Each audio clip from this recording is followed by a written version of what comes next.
presence today and your patience. Is that a little loud? How about now? Can you hear in the back? Okay.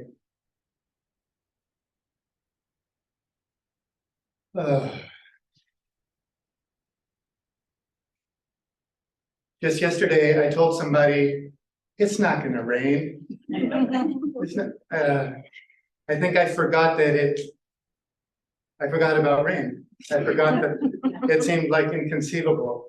So we don't have that anymore, really was my attitude, totally unreflective confidence. Oh, no, tomorrow it's not going to rain. Ridiculous.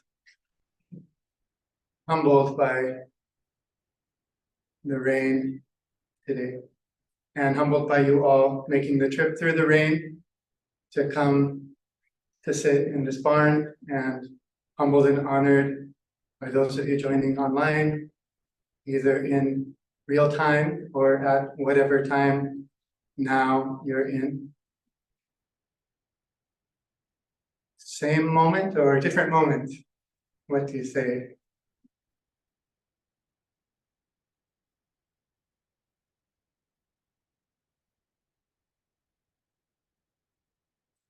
I wanted to begin this morning by sharing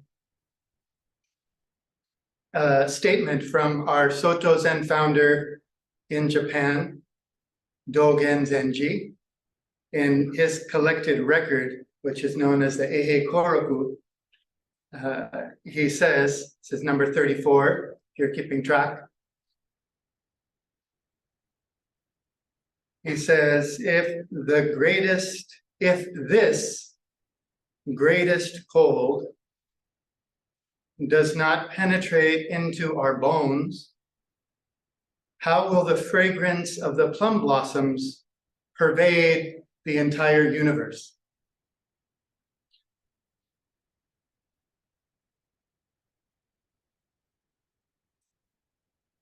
So this was one of Dogen's stand-up short discourses. The whole assembly is standing, and Dogen is standing, and he says something beautiful. And this took place maybe sometime around the year 1236 at Koshoji Temple in the dead of winter in a fierce Kyoto cold.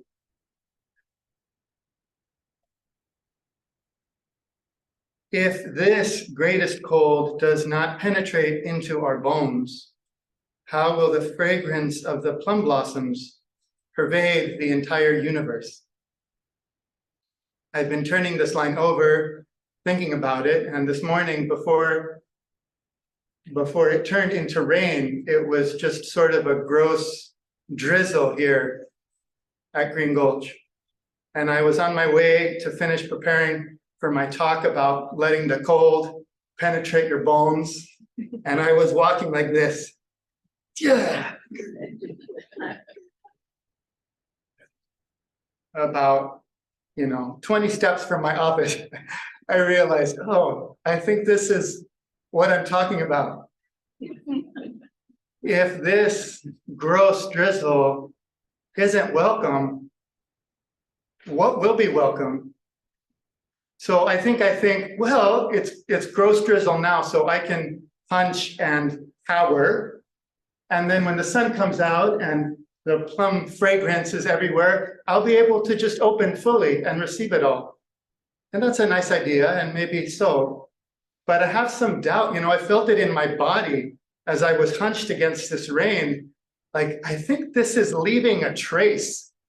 I think this is carving a rut into my body and my heart and my mind. I don't think it's so easy to say, well, today I'm cowering and hunched, but tomorrow, if the weather is nice, I'll open.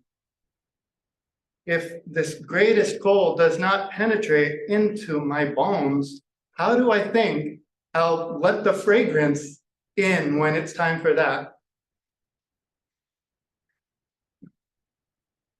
I can close my heart to you now, but I'll open it later.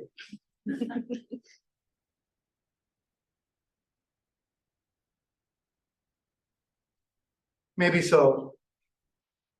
And of course, it's okay to cower and it's okay to close. And we should maybe be a little bit strict with ourselves too and notice what rut is this deepening, this closing my heart, this cowering in my body. And when exactly do I think that's going to heal or shift? Well, when the plums come out, then I'll open. It's too late. So Kyoto, Dogen says this greatest cold. Kyoto is cold when it's cold. And then this additional feature of Kyoto is that the buildings are made mostly out of paper. So especially maybe in the 13th century. So it's cold. And Dogen Zenji and his monks wear these, as a friend said, very ventilated robes. So wearing ventilated robes surrounded by this cold. So this teaching in our meditation practice of welcoming, trying not to cower and resist, but welcoming what is.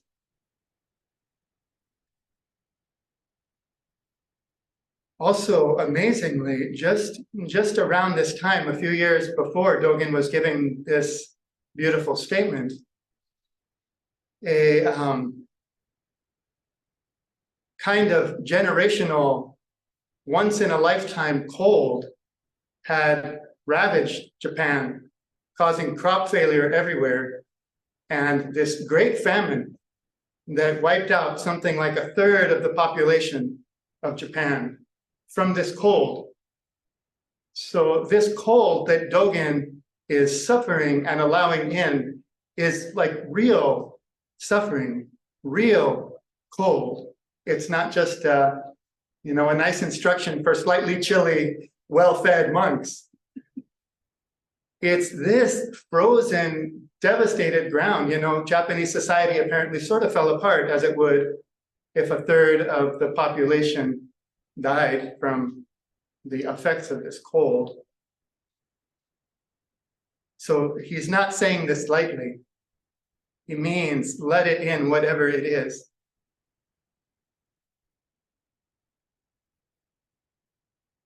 Also, this temple where he's teaching, Ko-shoji Temple, has an awesome long name, which is called Kanon Dori Kosho Horin-ji. So the Kanon Dori, the Kanon is Avalokiteshvara, the manifestation of compassion, the Bodhisattva of compassion. So the name of the monastery where he's giving this teaching is the chapel for being guided and benefited by great compassion. This chapel devoted to great compassion at the monastery for promoting the sacred.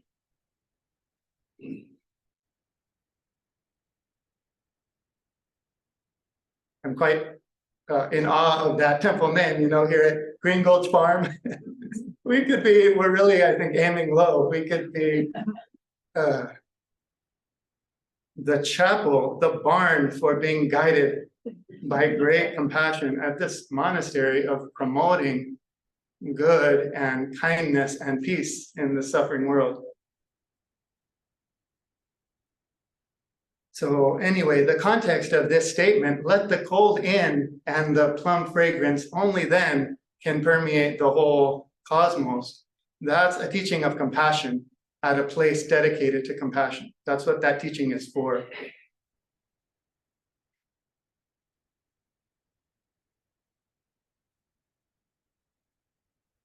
So of course,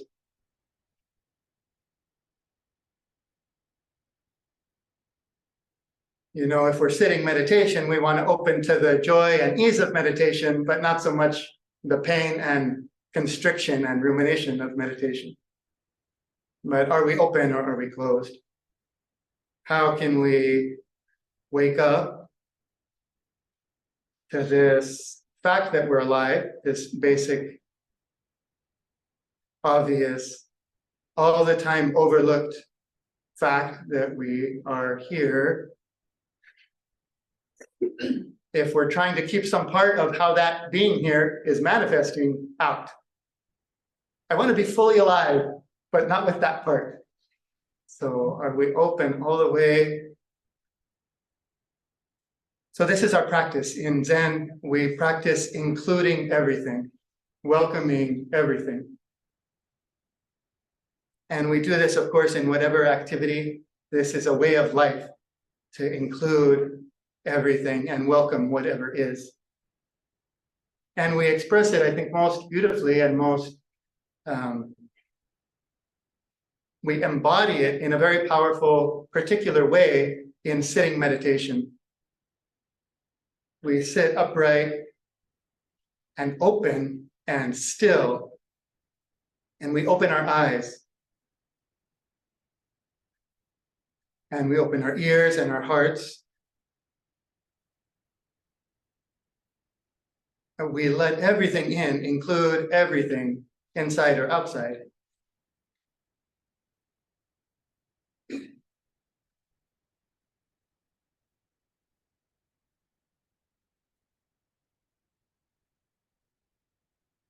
So sometimes we think of meditation, and there may indeed be some styles of meditation where we close our eyes and cocoon into some deep and separate and quiet place in ourselves.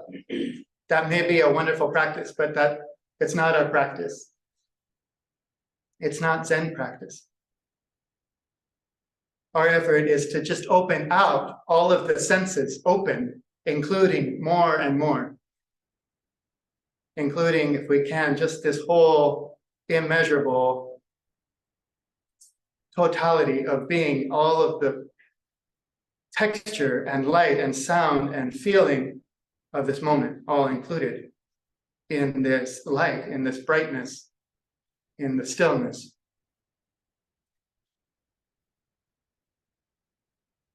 It's quieting down our heart and mind in order to include everything, not in order to just get quieter and quieter until it all goes away.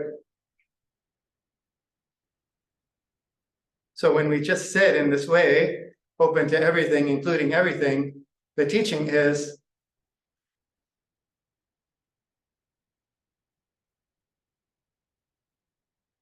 that the whole universe is just right here, perfect as it is, totally revealed. Dogen says, when even for a moment we sit in this way, open, including everything, then the whole universe becomes the Buddha mudra, becomes our zazen, and the entire sky turns into enlightenment. It's just simple. It's just everything is present. Everything is revealed just as it is. It's maddening to try to explain or point out, because it's just the obvious fact of sitting with your eyes open in stillness. What's missing? What's not included? What's out of place?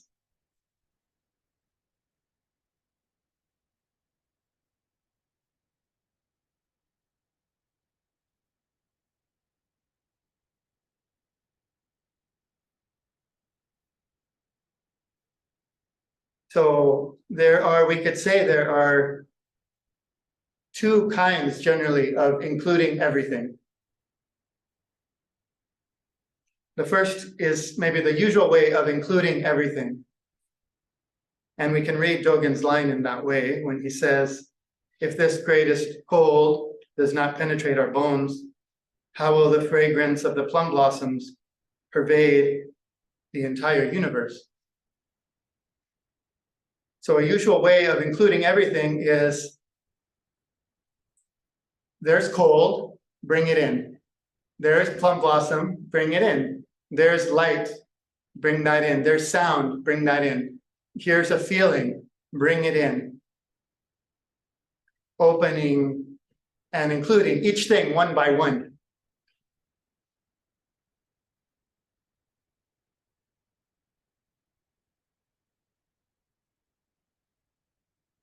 And there's another way of including everything, which is to include everything before it gets split up into anything. This is the Zen way of including everything. By the time there's things, you're way too late. So these wonderful teachings that try to point to this include everything before you divide it up. It's not like a gathering up of something. It's a trying to be more directly, trying to be before the division happens. We sometimes call this hear with your eyes and see with your ears. That's a good way. If you can hear with your eyes and see with your ears, maybe you're there before it's gotten divided up. You know, there's sounds for ears and there's sights for eyes. But if you can hear with your eyes, then there's just this total unified field of this moment as it is for us, for you. Or another wonderful expression, to swallow up all the waters of the great river in one gulp.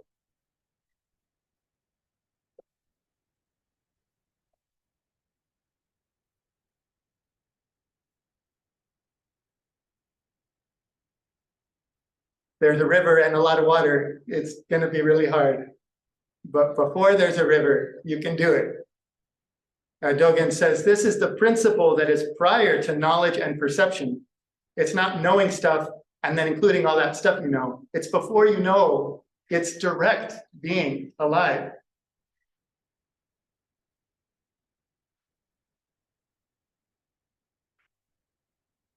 In other words, if we're trying to include various things, I think Fu has used this analogy before. Humpty Dumpty has already fallen off the wall. So we can, gather up all the Humpty Dumpty pieces and include them, and we should, that's good.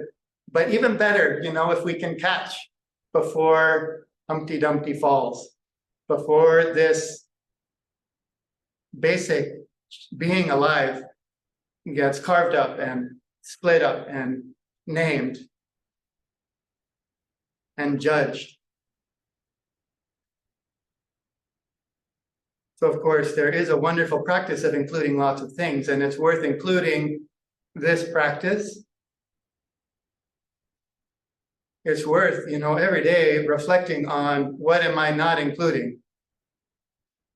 What person, what grief, what joy, what sensation, what relationship am I not allowing in, am I not including? And then using our practice to find this stability and the courage and the ground to say, I have room for that. That won't break me. Just like everything being included doesn't break the sky.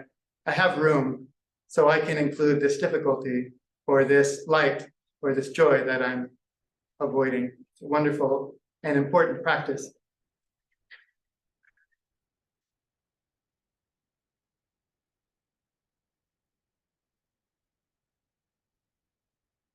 But even better to see for just a moment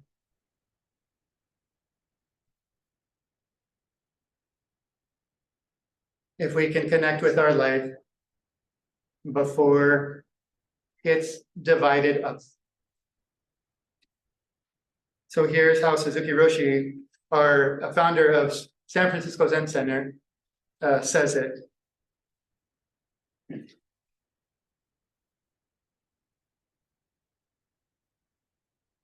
Everybody okay?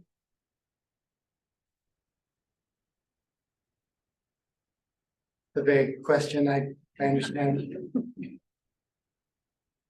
What am I not including?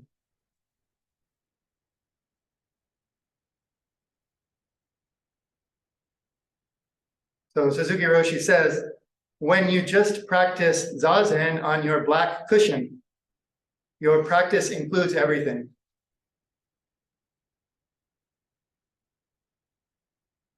That's great.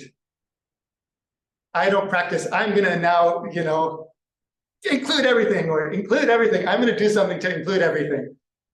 So he's saying, well, if you're sitting on your black cushion, everything is included. What's not already included? So everything is included.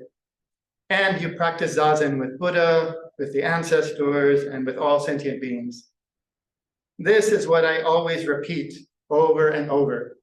And it's true, if you read Suzuki Roshi, he always repeats this. Include everything.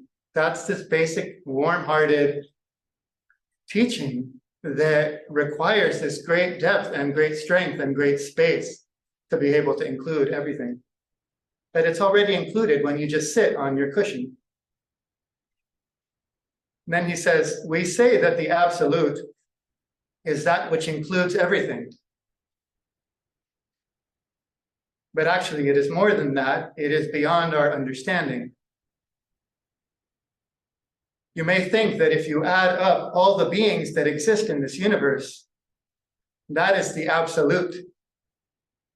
That's somehow like, I'm going to get all the pieces and I'm going to include them, and that'll be everything. He says, but it is not so, because the absolute cannot be understood by your mind.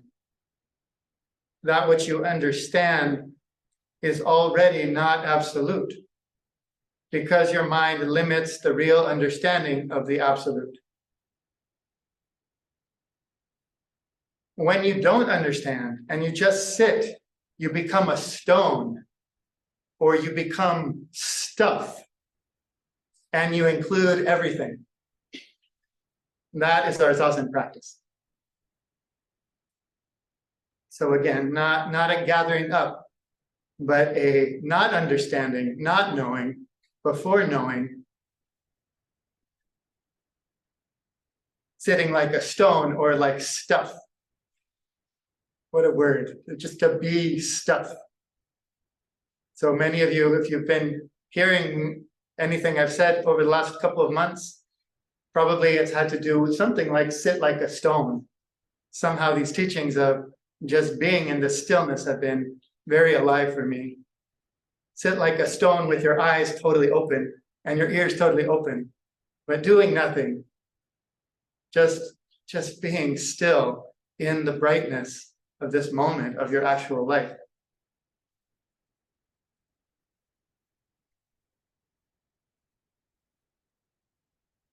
So I want to note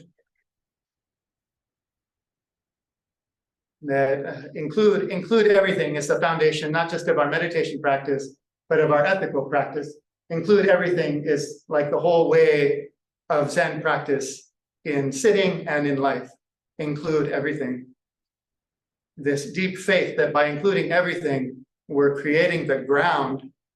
We're connecting with actual life and actually connecting with each other and with being here in a way that's the source of compassion, of right action, of not causing harm.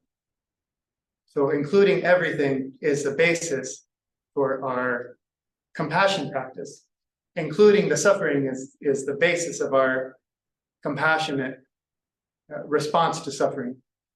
This is our aspiration. So one aspect that I've become very aware of that I need to work on to include in my heart and my mind, in my practice of including everything, and the tradition talks a lot about this, is that we need to include the things that we think are bad. We need to include the things that are evil, and we need to include the things that are good.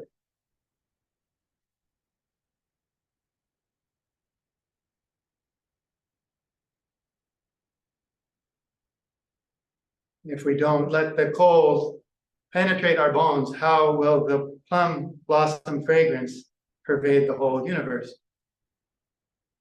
If we don't include the great suffering and the terrible evil, how will we live fully?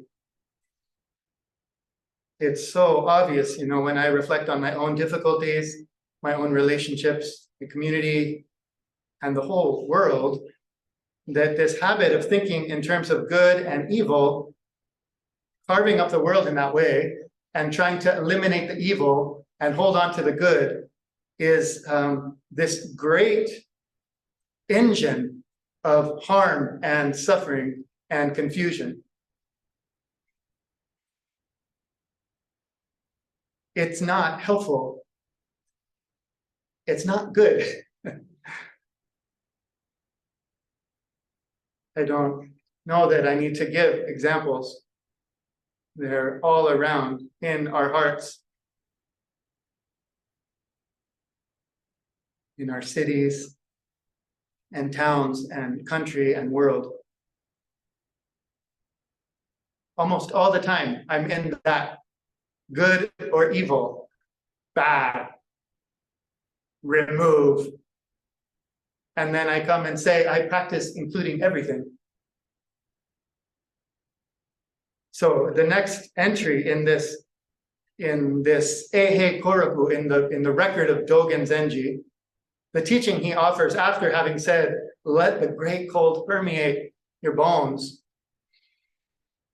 because that's the openness that will allow the fragrance to pervade the whole cosmos.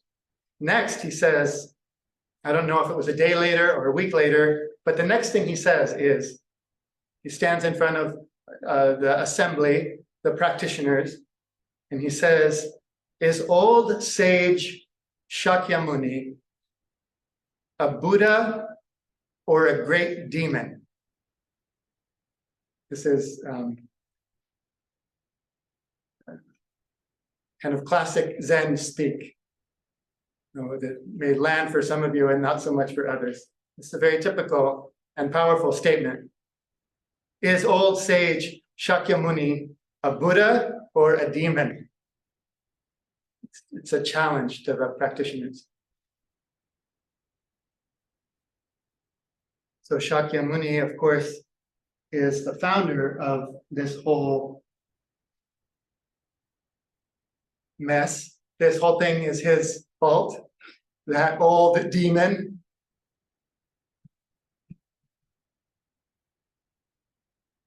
If you're uncomfortable right now, it's his fault for starting the whole wheel of Dharma in motion.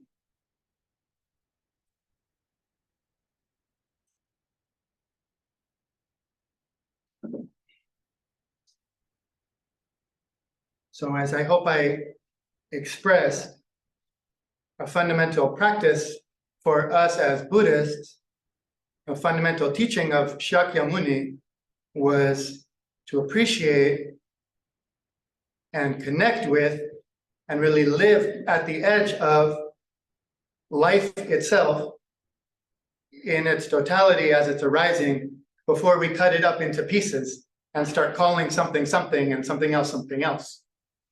That's the teaching that Shakyamuni has. So appreciating and connecting with ungraspable life before we cut it into pieces. Is that a good thing or a bad thing? It's a wonderful test or trap. If you say, yes, it's good to connect with life before we call it anything,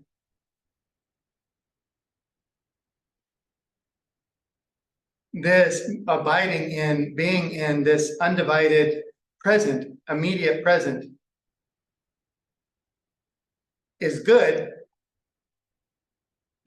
We've gone after the carving up to call it something. That should be obvious, I think, if I'm saying it at all clearly. Shakyamuni Buddha is teaching us to be right here before there's anything that we could get a hold of and call something. And then he's saying, what do you call that? And we say, oh, it's good, but we missed it already. The thing we're calling good, it's already broken.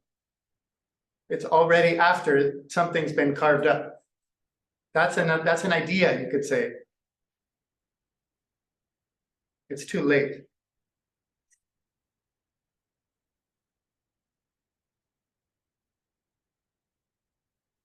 And of course, this is what we're doing all the time, is carving up the world into pieces and pronouncing judgments on the various parts and imagining, despite everything we think we know about Buddha Dharma or deep ecology, imagine that these pieces are pitted against each other and that there's good ones and bad ones.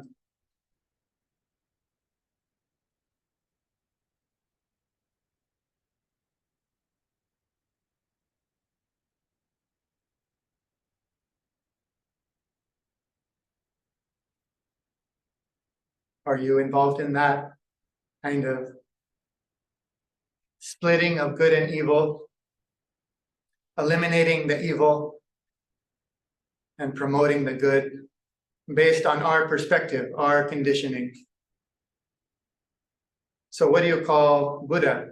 How can we stop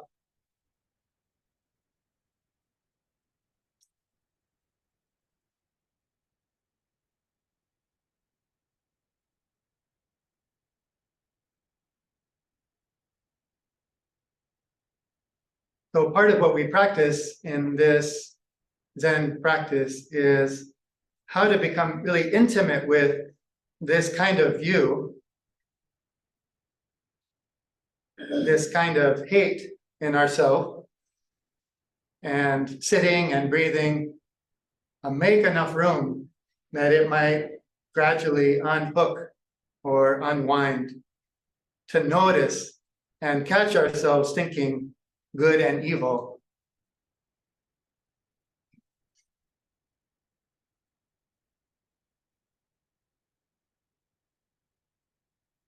So as I said, this is our ethical practice. Connect with your life before there's anything that could be called good or evil. That's our meditation practice, and that's also our ethical practice. So there's a great story about this that I want to share. A story about a very bad Buddhist whose name was Hui Ming. So Hui Ming lived in China in the 7th century. This is 500 years before Dogen.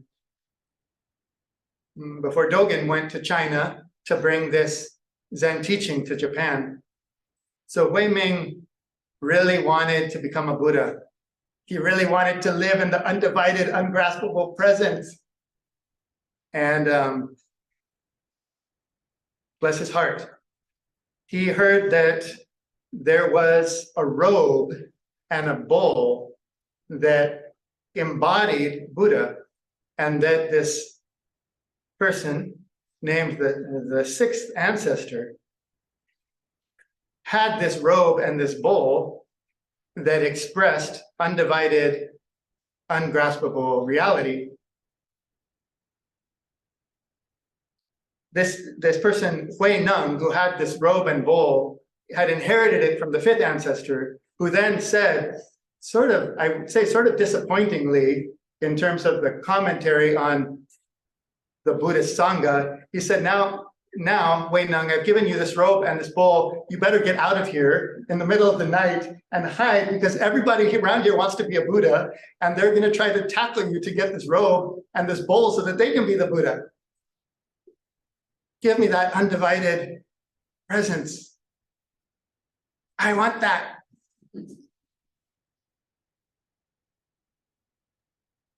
Especially since Hui Neng was this ignorant foreigner who was despised in the monastery.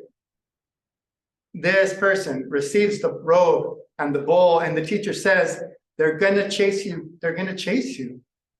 And they do. They do. Hui Ming, who so badly wants to be a Buddha, chases him through the mountains with apparently hundreds of people to get the robe and the bowl. So Hui Neng hears them coming and takes off the robe, sets the robe and the bowl on a rock, and hides behind a bush. And Hui Ming gets there first. Hui Ming had been actually a high-ranking military guy, so he was fast, I guess, knew how to get stuff from people. So he got there and was delighted to see that this Buddha, undivided, easeful, spacious, contented, loving life, was right there on a rock for him to pick up. And he tried to pick it up. And before he does, Hui Neng says, this robe is about the Buddha way. How could you be fighting over it? So Hui Ming picks up the robe and the bowl, but he can't lift it. The beautiful supernatural powers of this abiding in the undivided present reality of our life as it actually is. Sets the bowl and robe are right there, but Hui Meng can't pick them up. Of course, right? You can't get that. He's already carved up the world, and now he wants to get this thing. He's way too late. But something beautiful happens with Hui Ming that maybe isn't celebrated enough. He says, he is given pause, as we say, and he says, you know, I came for the teaching. I came to connect with my actual life. I didn't come for the robe. So he's humbled and he requests the teaching. He says, I'm sorry, I don't want the robe. I want the teaching. And Huineng says, I will give you the teaching, but first you need to become very still and silent.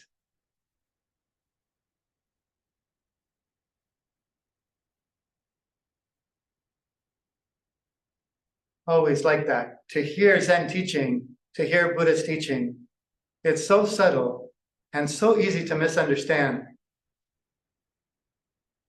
The most important thing is to become silent and still, and then the teaching can come in. So Hui Ming he sits really still next to this Buddha robe and next to this great ancestor. He feels his breath and he allows his body to become still and his mind to become quiet. And then Hui Neng notices he's ready and says a strange thing. He says, do not think of good and do not think of evil. Just right now, what is your original face? So that's the teaching that Hui Neng gives. And this, what is your original face before your parents are born, is a famous Zen saying. Again, this language of Zen. What is your original face? What did you look like before your parents were born? It's an awesome question. It's what is life itself? What is really before anything is carved? Before there is any kind of like birth and death and you and ancestors. What's that face? So this is a classic teaching that people, get red-faced now, trying to, what is my original face? Do whole retreats, driving themselves crazy to find it. But it's paired, this is so important. This, what is your original face, is paired with this very strange invitation that sets the stage for that. And it has always struck me. Don't think, I'm going to say something now, but don't think good or evil. What's your original face? My feeling has been, I wasn't about to think about good or evil. I really wanted to think about the original face because that's a cool question. But somehow it's vital. I don't think it's just arbitrary that these are next to each other. Don't think of good or evil. And what is your life itself? What is it to be alive just as you are right now? Actually. But don't think about good or evil. There's the deep teaching in this is if we want to know our undivided life, we need to put aside a thought of good and evil. It's not just going to be a problem for us ethically, because evil is this great loophole, because hate is allowed when there's evil. So not only ethically is it vital that we not fall into good and evil, but meditatively, it's vital. If we're going to touch our actual life, we can't fall into good and evil.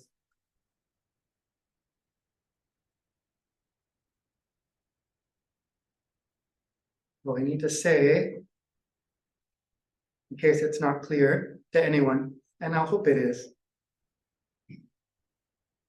that of course there's good and evil, there's beneficial action and harmful action, and there's terrible harm and terrible violence, and we have a vow to take no part in that. So this is actually the first of our pure vows that is preliminary to doing any kind of meditation or study of the Buddha Dharma, is I vow not to do evil, and I vow to do good. I vow not to engage in violence or hatred, and totally sincerely to avoid any harm that can be avoided. And this vow to nourish the wholesome and harmonious and beneficial aspects of our being alive together. So we take these vows, and they protect us and support us while we do this practice of letting go of good and evil. In a way, we should probably ask this at the door. I think it would just take too much staff. If someone wants to come to a Dharma talk or to Zazen, I guess that, you could ask the door. It will kind of slow down our process, but it's okay to be late if there's a long line, because the is just interviewing everybody as they come in. Do you promise to avoid evil and to do good? In the ordination ceremony, we say it even further. We say, even after you're a Buddha, even after you are just one with the undivided, ungraspable life itself, in which nothing is good or evil, those are just total phantom concepts. Even after you're in that state, do you vow to do good and avoid evil? And if you don't say yes, then you're not going to get to that undivided place.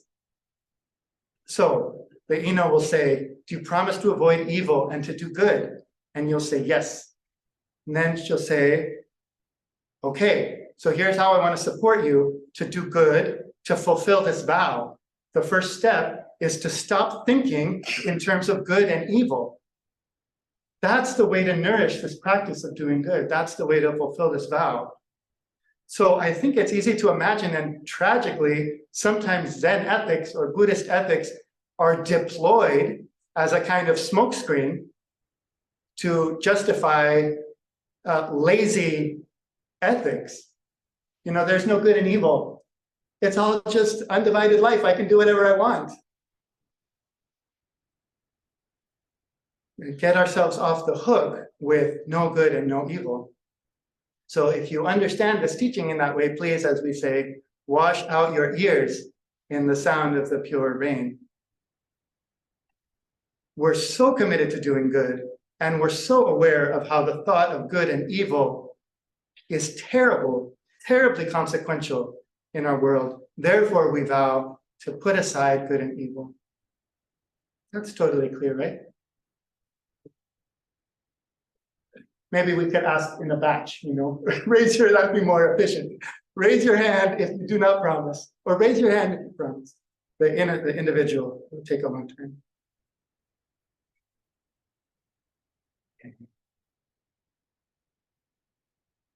So if I want to connect with my original faith, if I want to deepen in my sitting meditation,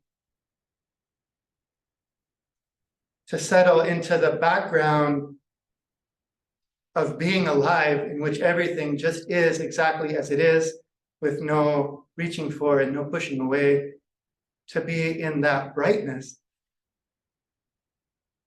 I need to stop thinking that something is good and something is bad, and let this greatest cold penetrate my bones, and let this most uplifting fragrance permeate the whole cosmos.